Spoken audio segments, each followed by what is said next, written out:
right, welcome to another episode of Piecing It Together, the podcast where we take a look at a new movie and try to figure out what movies inspired it. And today on the show, we're talking about Sanctuary, a new film starring Christopher Abbott and Margaret Qualley. And it is a fun one. This is going to be a really fun one to talk about. Joining me today is Josh Bell from Awesome Movie Year. We have a great conversation coming up. Lots of really fun, sexy, depraved in some cases, puzzle pieces, but we will get into those here in a moment. Before we get to it, I do want to remind you, as always, to make sure you are subscribed to Piecing It Together, wherever it is that you listen to podcasts. And you can follow us on social media at Piecing Pod on Twitter and Instagram, and join our Facebook group, Popcorn and Puzzle Pieces, where we continue the conversation about all the movies we talk about here on the show. You could also check out our Patreon, the Produced by David Rosen Patreon, where I post bonus and advanced content from Piecing It Together, Awesome Movie Year, and from my music career. Lots of great stuff over there on Patreon. Don't forget, we have a live Piecing It Together coming up next week. I can't believe it's already the middle of June. That's crazy. Thursday, June 15th, Maya Cinemas. We are doing a show on The Blackening. I've got Miss Michelle, Marlon Money Stevens, and Mikey VIP. It's going to be an awesome show. You can win tickets right now. Go to the website, piecingpod.com. Check it out in the show notes. You can sign up to win tickets. Otherwise, you can buy tickets to the 7 p.m. movie, and then you get to watch us talk about what might have inspired The Blackening right there in the theater after the movie. And then, of course, will be up on the main feed the following week. But you should come to the show. It would be awesome to see you. So that is what we've got going on. And right now, let's talk about Sanctuary. All right, Josh Bell is back with us. We're going to talk about Sanctuary. And before we get to it, Josh, what's the safe word for today's podcast? Is it puzzle piece? Ooh, that's a good one. That's a good one. Josh, I'm glad to have you back here, and I'm glad we're talking about this movie. This is going to be a fun one to get into. Yeah, I like this movie a lot. I know, like, I specifically asked you if you were going to be doing an episode on it because I had enjoyed it so much while watching it. And as I was taking notes to like write my review of it, I was writing down like movies to compare it to in my review. And I thought, well, you know, I might as well just write it down a few more of these. And Nice. Then I could be on a Piecing It Together episode. Right on. Yeah. And I mean, obviously in a few weeks from now, we're going to do our, middle of the year top 10.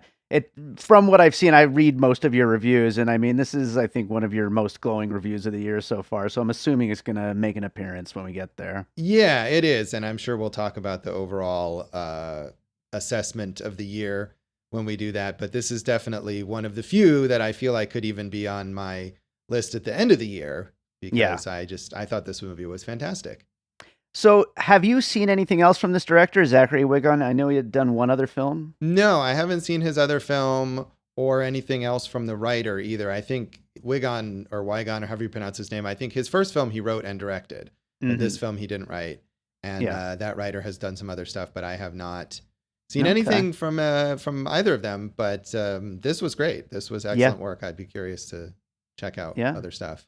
Absolutely. And of course, I think one of the smartest things is getting these two stars for this. I mean, Christopher Abbott and Margaret Qualley are both like really exciting whenever they pop up in things. And they're actually both, I just noticed this before we started recording, they're both in the new Yorgos Lanthimos, which I think you're a little hit and miss on him, but I've loved everything that he's done. So I'm very excited about that. So. Yeah. Is that the Emma Stone Frankenstein one? Yeah. Yep. Yeah, so that'll be interesting to see them getting back together again later this year. But yeah, I mean, a lot of really interesting and great things kind of just coming together with this. So it's an exciting one to talk about. But let's get into some puzzle pieces and we'll figure out what's so great about it along the way. All right.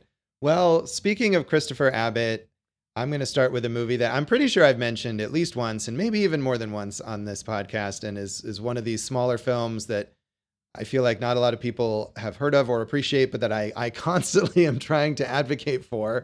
And it's another film starring Christopher Abbott, set mostly in a single hotel room, featuring a weird psychosexual dynamic between him and a female character and basically no other characters. And it's interesting that this is the second time he's done one of these films. So it's a film called Piercing, directed by Nicholas Pesce. The co-star in that is Mia Wasikowska, and it's a bit more, well, not a bit, it's a lot more violent and dark. In that movie, he's not just into sexual domination. He is essentially a budding serial killer, his character, who has decided that in order to kind of have an outlet for these urges and not harm his wife and child, he is going to get a hotel room and hire a prostitute and then kill the prostitute. And the woman that he has hired doesn't show up, and her replacement, played by Mia Wasikowska, seems to be really also twisted and kind of into the idea of violence and perhaps a killer herself. And the whole movie is like Sanctuary, this kind of back and forth between them where you as a viewer don't quite know who is holding the most power. And the characters also don't necessarily know who is holding the most power. And they're kind of trying to trick each other, but they're also really drawn to each other. And it's like, are they going to kill each other, or are they going to have sex? Are they falling in love, or are they going to have a murder-suicide go on here?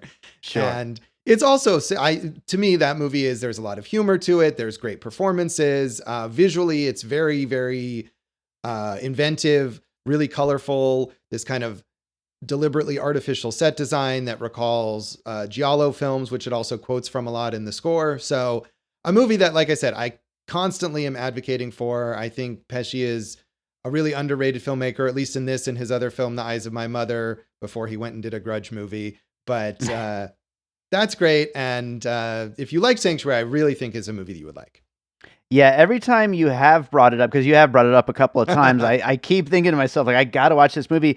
I actually thought about it while making my list here, because like it just sounds like that kind of movie. So I'm glad you did bring it up again. And maybe this will finally be the time that I get to it, because Christopher Abbott is great. And it always sounds like such an interesting movie, and a fun, like, weird one. And so I'm totally in for that. So I'm looking forward to checking that out finally.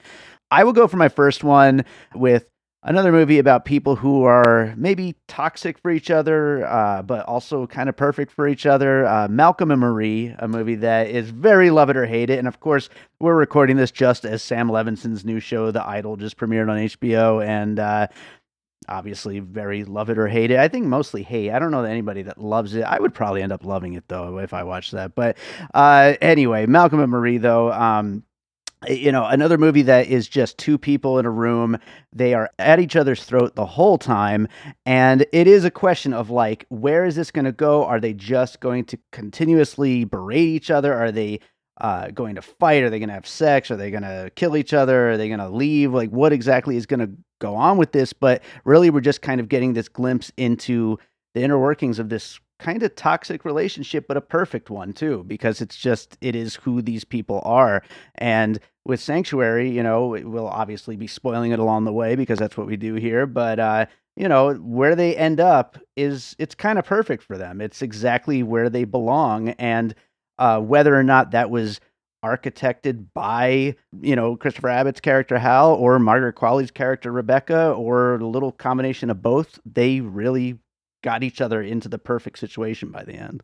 Yeah, and that's one of the things that, I was really enjoying this movie overall, but especially at that end, I thought this is perfect, because as much as I love piercing, obviously, like, I feel like it would be sort of an easy way out in a way if this movie ended with one of them, like, destroying the other one, if that was through actual physical violence or through some sort of, like, ultimate act of sabotage or whatever, where his career has been completely decimated, or he uses his wealth and power to destroy her life or whatever. And I love that it's the opposite of that at the end, that these are people, like, their relationship isn't toxic. They're actually perfect for each other. Yeah. And the movie is about them kind of figuring that out and realizing that the relationship that they already have is the relationship that they really want. I should say toxic by traditional standards. Yeah. Let's say.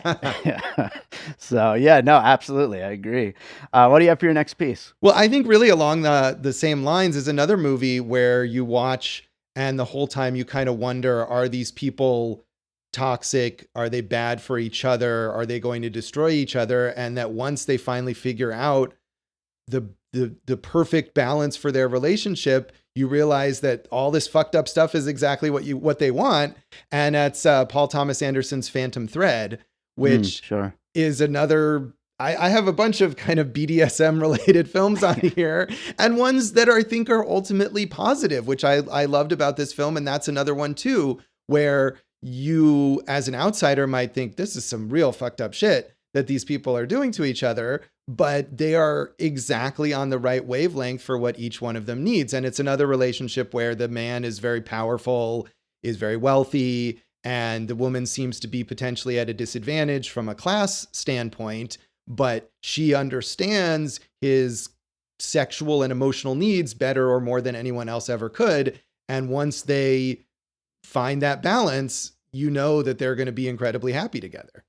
Absolutely. And Phantom Thread is one of those movies where it's like, I think when I first watched it, I loved it so much more the second time when I kind of got that about it. You know what I mean? It's just not readily apparent, I think, on that first viewing. And I mean, maybe for some people, it certainly wasn't for me. And as that starts to kind of reveal itself, it's like you really see just the intricacies of how they treat each other and how perfect it is that they've found each other in that moment. And so, yeah, that's exactly the kind of thing that we've got going on here in Sanctuary. So I think that's a great one to bring up.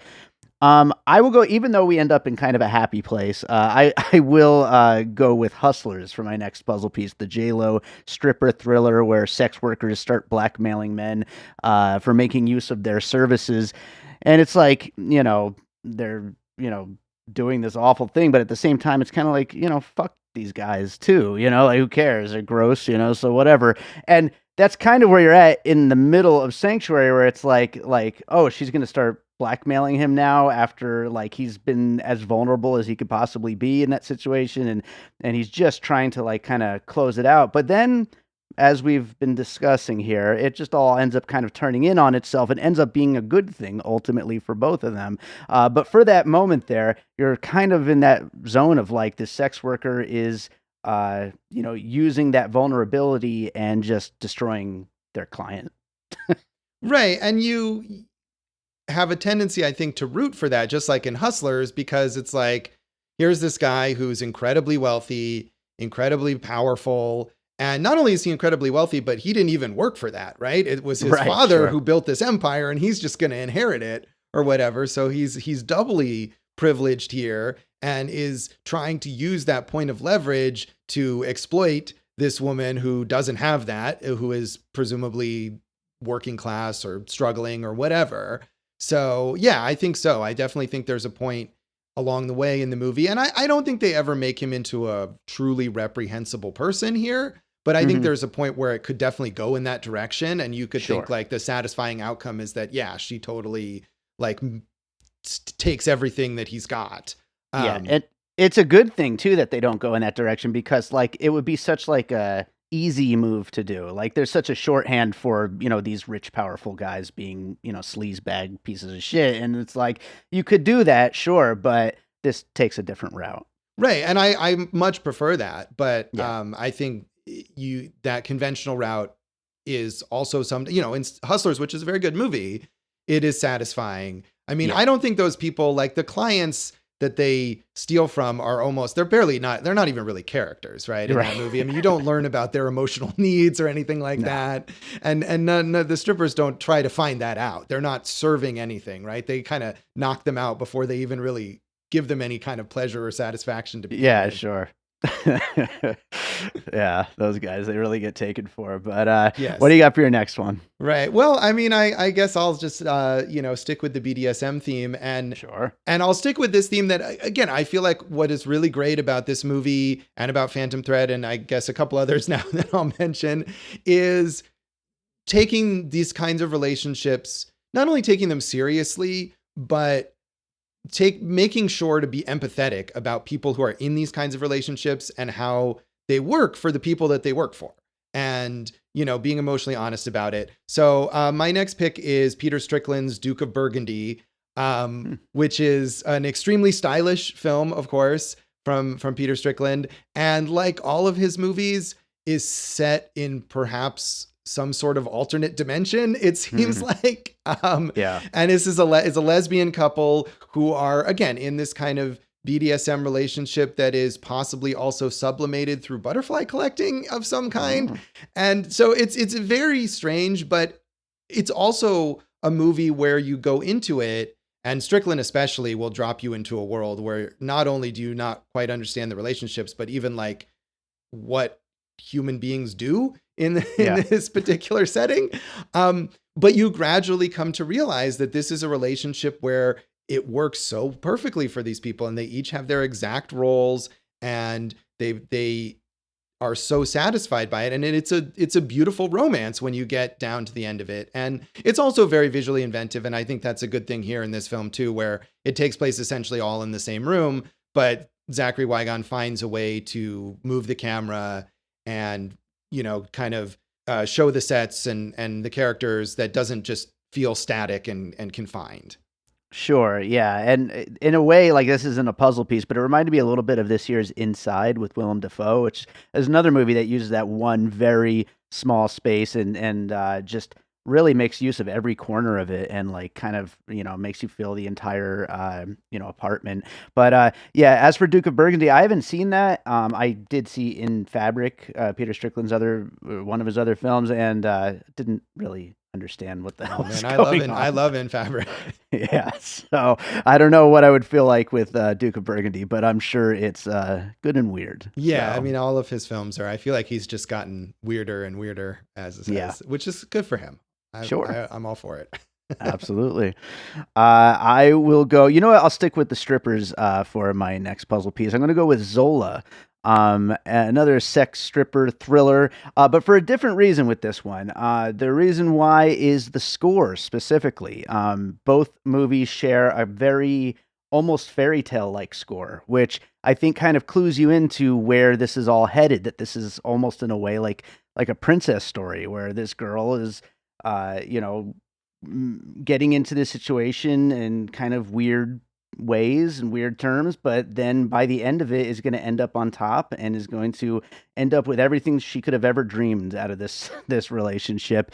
And Zola had that same kind of fairy tale quality to it, even though it's obviously in these dark and dungy stripper turned prostituting situations.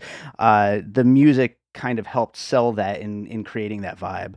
Yeah, I mean, I think in Zola it's meant to be like ironic maybe a bit, right? Because it's sure. not a fairy tale. It's not going to work out for these people. It's in fact quite dangerous and bad.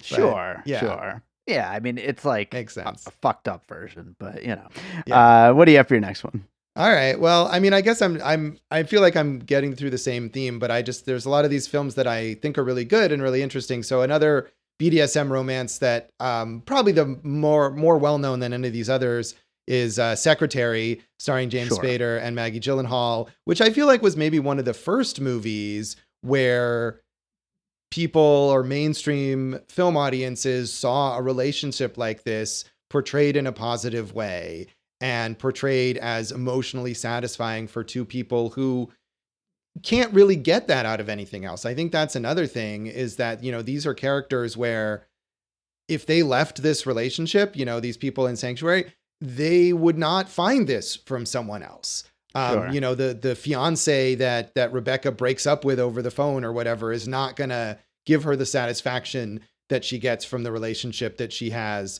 with Hal. And if Hal finds some socially acceptable wealthy woman to marry or whatever, he's not going to get what he gets from Rebecca. So, I mean, I think that's what is emphasized in that film, especially, is that these are people who feel like kind of personally marginalized, that their desires or their emotional needs are not acceptable or are not considered mainstream or whatever. And they happen to find each other, and this just whole world opens up to them. Both of those people, again, the powerful lawyer and the secretary, there is that power imbalance, but because of their desires and emotional needs, they find exactly the right equilibrium. And it's very sexy. I mean, that's the other thing about these movies, is that they're erotic too. They're sensual, they're arousing. They're not just, it's nothing. It's not being depicted as like gross and deviant or something.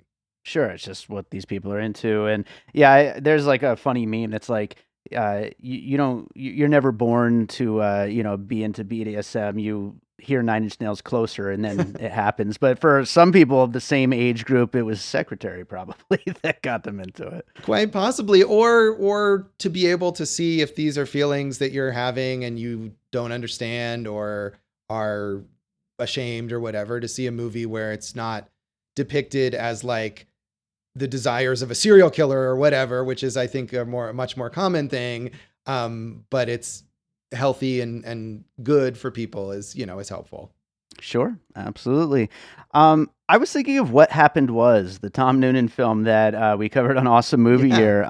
This is a very different kind of awkward date between two people, but you're still seeing into this room and seeing these two people and all of their weirdness and messiness and the awkwardness of what real relationships are. Again, two very different kinds of real relationships, but still it's that just stark realness to what you're seeing.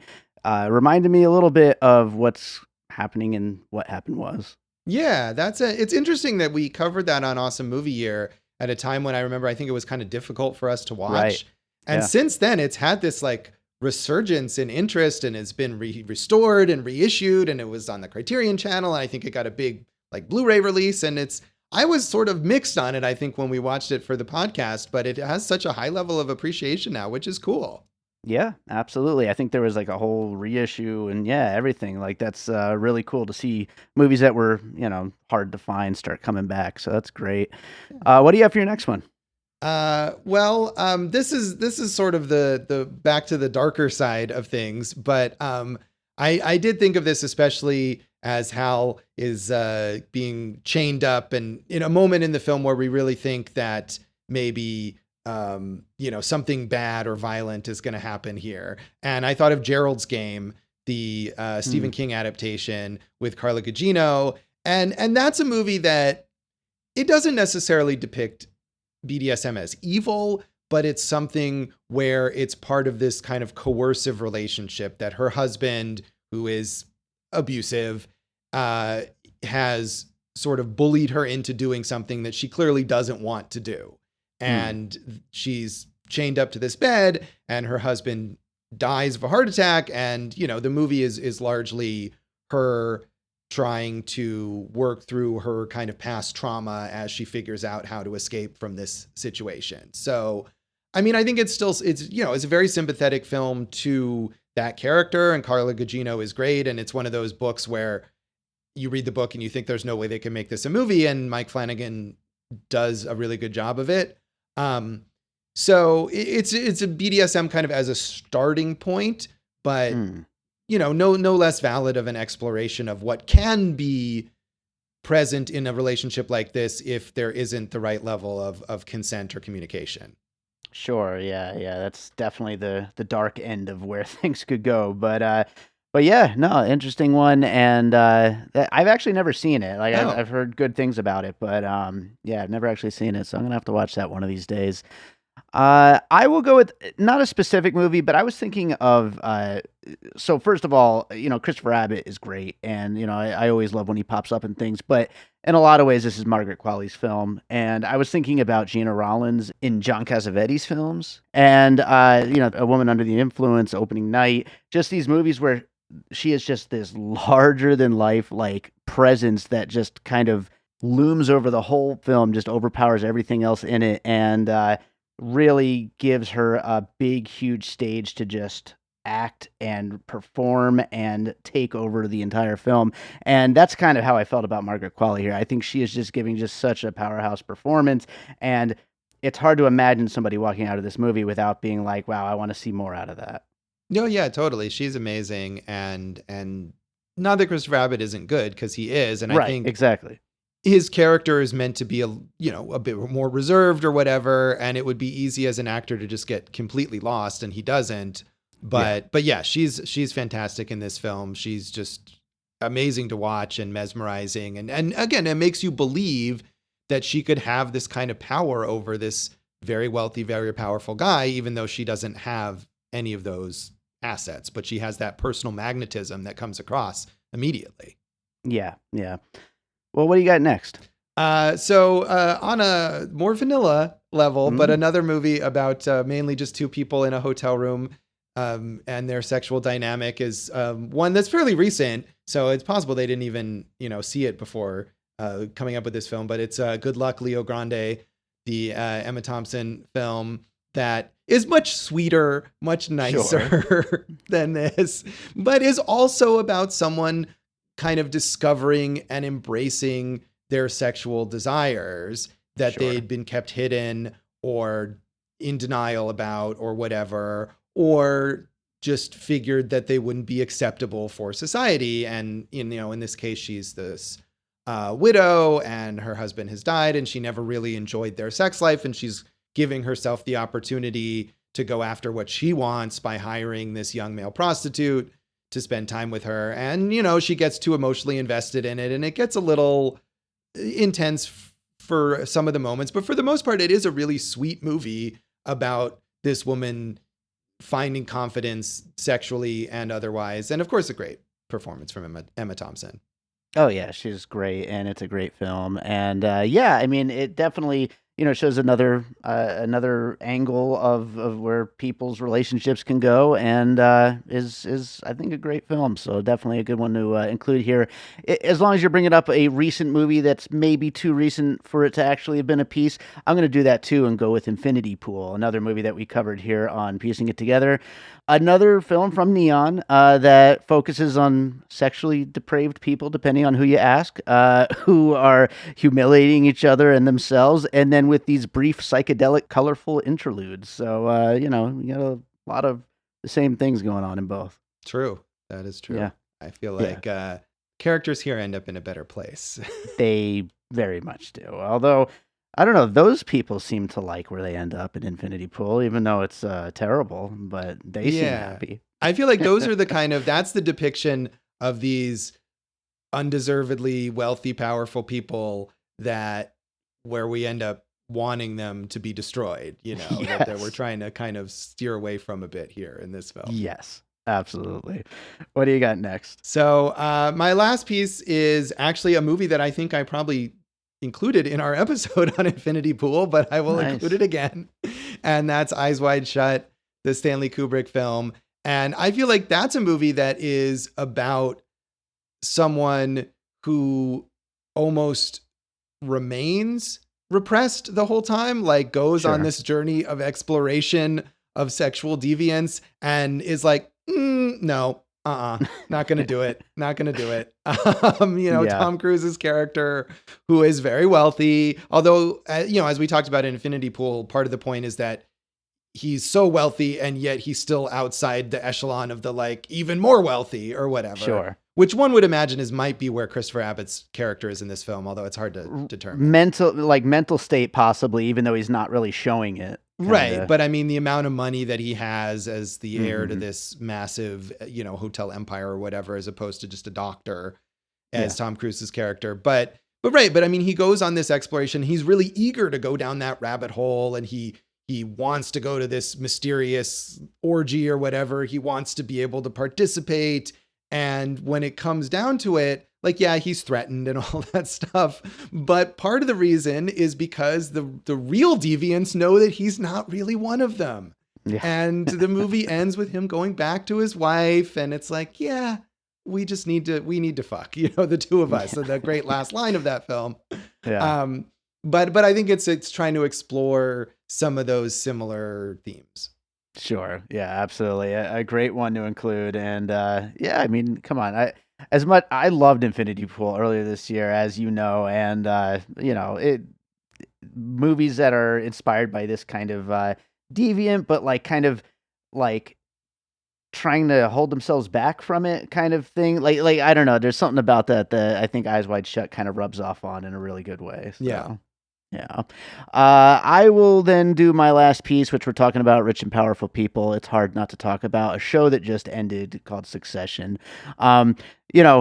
basically, Christopher Abbott's character is a perfect mix of Kendall Roy and Roman Roy. And then by the end of the movie, in case people haven't caught up with the end of Succession yet, I'm not going to spoil it, but Margaret Qualley basically takes on the role of one of the other characters by the end. But basically, there's a lot of the rich and powerful and just what they can do. There's an overbearing father that this guy is, in the shadow of, and I feel like a lot of insecurity, a lot of oddball posturing and stuff like that. There's a lot of characteristics that are shared between the main three characters of Succession and these characters here in Sanctuary. Yeah, I haven't watched Succession, but I know just going on Letterboxd and looking at reviews of this, there's so many that reference that, or this was the weirdest episode of Succession ever, or things like that. So it Nice. seemed to me that it was likely to come up. Nice. That's awesome. All right. I will go down the list of puzzle pieces we just talked about, and we'll then get into some closing thoughts. But we talked about Piercing, Malcolm and Marie, Phantom Thread, Hustlers, Duke of Burgundy, Zola, Secretary, What Happened Was, Gerald Game, a bunch of Gina Rollins, Good Luck Leo Grande, Infinity Pool, Eyes Wide Shut, and Succession. I will just say I was also trying to work in a meta piece. Of course, I, always bring up adaptation, but other things like The Lost City and Romancing the Stone, even Ruby Sparks, like something where, these characters are writing out this script for them to play to each other. And we don't know, are they their characters in the script, or are they, what they actually want out of every scene? It's so difficult to tell. And that's part of what makes the movie exciting. Yeah, I thought as I was watching this, and I think the actual ending is much better. But I did think, because especially, it opens with them kind of going through this scene that you discover 10 or 15 minutes or whatever into the film has been completely scripted. Mm-hmm. And then it's like, oh, now the real story starts with this power struggle where he's trying to fire her and she's trying to get money out of him or whatever. And there were points, even as they go through all of this crazy stuff, where I thought, I bet that this is going to end with showing that the entire thing was somehow a scripted interaction between the two of them. And I kind of thought that would have been a bit of a cop out, because then the emotional investment seems false. And I'm glad that that's not what it was, but it definitely made me think that might happen. Yeah, absolutely. I was in the same boat, and I'm glad it ended where it did, but I totally was expecting it to go that way. So it's funny that you said that too. Any other closing thoughts? Anything that we didn't quite get to here? I think we really covered a lot of it here, but yeah, I mean, I like this film. I think Margaret Qualley especially is fantastic in it, and I like that any kind of single location movie that can keep it interesting visually and sonically, you mentioned the score and everything. I think that's an important thing to keep audience interest, and that they do really well in this film. And I like to see a movie that treats these kinds of relationships, like all those other ones that I mentioned, with emotional sincerity, because it is even now, I think it's such an obvious shorthand if you have your serial killer character who, is into bondage or leather or whatever, things like that. It's just an easy way to do that. It's an interesting thing, the wide range of where films that deal with these kinds of sexualities, where they could go. They could go from totally dark to a happy ending like we have here, but anything and everywhere in between, obviously. Something like Infinity Pool is an example, but it could go anywhere. Only other thing I wanted to mention, when Margaret Qualley's wearing the blonde wig, did you think that she could play a live action Lola Bunny? Because that was something that came to my mind. I didn't, but I will say that not for me personally, but I think Lola Bunny was part of the sexual awakening for many people who were the right age when Space Jam came out. That may be a good point there. All right, we'll close it out on that note. Josh, is there another movie you watched recently you'd like to recommend to our listeners? Yeah, I'm going to recommend a movie that I think that you did not like, but I liked a lot, and I think will probably come up on our little half-year episode, but I'll plug it now too, and that's Nicole Holofcener's You Hurt My Feelings, which is out in theaters now, and I'm sure will be on demand very soon, because it's a smaller kind of film, and that happens very quickly.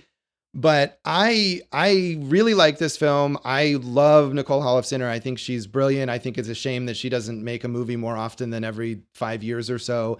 And it's such a, I don't know if you said this or maybe other people said that, it's like such a small, low stakes story where you could watch this, even if you read the description and you're like, oh, the main conflict in here is about this. And you watch the movie and it's like, wow, this is barely even a conflict in the movie. Yeah. And I loved that about it because it just felt like a very honest, true slice of life kind of thing. Here are these people. I thought they were interesting people. They're flawed people. They're fun to watch.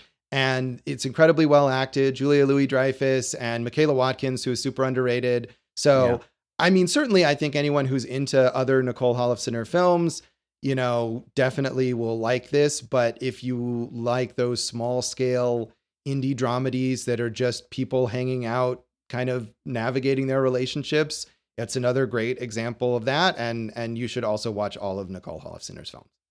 Yeah, for sure. I mean, I definitely was a little let down by it. You're right. But, I think people should definitely check it out. And there was a lot of things I do like about it. It just didn't all quite come together. I will say David Cross and Amber Tamlin's whole, every time they were on screen, I was laughing. So I liked everything with them. Yeah, that was great. And I can imagine them. I mean, I'm sure they get along fine in their real marriage, but I could imagine them kind of egging each other on to do that bit together because of their real relationship. Absolutely. Josh, where can people find you in Awesome Movie Year? Oh, so many things. Awesome Movie Year is, I think, probably still we're in our season on the films of 1975, which has been really cool and really fun. Lots of major milestone films and some interesting weird ones too. We're at awesomemovieyear.com and at Awesome Movie Year on Facebook and Instagram, and at Awesome Movie Pod on Twitter. My stuff is at joshbellhateseverything.com. Old stuff there mostly, but also Josh Bell Hates Everything on Facebook, at Signal Bleed on Twitter, and at Signal Bleed on Letterboxd. And if you're in Vegas, you can check me out every Friday on the 11 a.m. KTNV Channel 13 News reviewing new movies. Awesome. Well, Josh, as always, great having you here, and I look forward to next time. Can't wait. I'm Josh Bell. And I'm Jason Harris, and we co-host a podcast called Awesome Movie Year. Each season, we take a look back at an awesome year for movies, which is every year. We deep dive into these specific years, and we pick out why they were such great years for films. We go over the biggest hits, the biggest flops, the best picture, some personal picks, some cult classics. Years we've covered in past seasons include 1994, 2003, 1977, and 1984, and we've got all of film history to look forward to. So check us out at awesomemovieyear.com or wherever you listen to podcasts. All right, so that does it for Sanctuary. Thanks to Josh Bell for joining me on that one, and thanks to all you for listening. If you're enjoying piecing it together, make sure you're subscribed. And if you're already subscribed and you're enjoying piecing it together, maybe drop a 5-star rating and review wherever it is that you're listening. If that's on Apple Podcasts, Spotify, Good Pods, drop a 5-star rating. It helps make sure the show keeps getting featured, keeps getting up in the rankings, and that more people listen to it. And that's what I'm trying to do here. So thank you to everyone who is already doing that, and thank you to you if you end up doing that. You could also check out our Produced by David Rosen Patreon I told you about at the top of the show. Come out to our live show I told you about at the top of the show. Join our Facebook group, Popcorn and Puzzle Pieces. I told you about that at the top of the show, too. You know what I didn't tell you about at the top of the show? That today, when this goes up, is the last day to get in on our, I shouldn't say our, well, it's ours in me and my pets, but it's not ours in this podcast. This is a separate thing from the podcast, but it's still me. The Pup Pups, my comedy album of songs about, and in some cases sung by, my dogs and cats. It is an album I've talked about for years. I've been working on this for pretty much 15 years, since Harvey was a puppy. And it's finally done, and it's coming out July 1st. And today is the last day that with the pre-order, if you get your pre-order in today, you can get your pet's name in the special bonus song that I'm recording tomorrow to finish up the album before I send it out to get pressed up on CD. So get your pre-orders in at thepuppups.bandcamp.com. There's also a link to it on my website by davidrosen.com. You could also get your pre-orders in by PayPal. There's a link there as well. So expect more from the Pup Pups in the coming weeks. And yeah, with that said, let's close this out with a piece of music. And I would love to promote the Pup Pups more, but I don't think that would be a good fit for Sanctuary.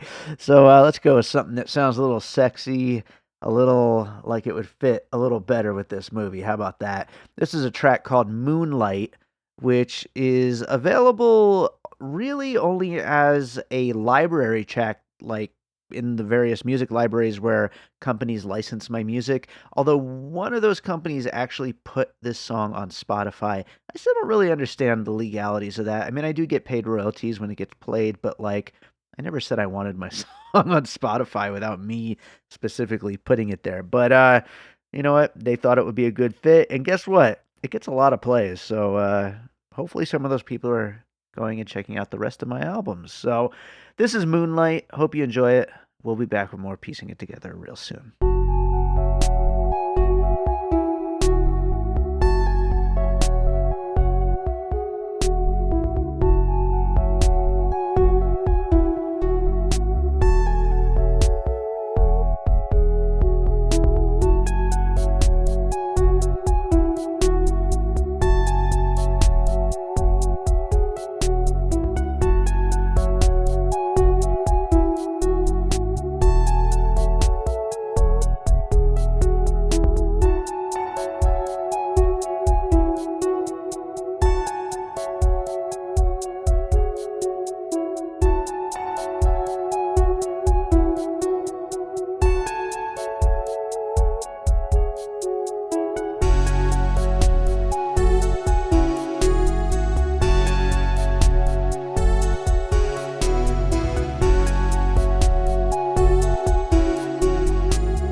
An All Points West production, produced by David Rosen in Las Vegas.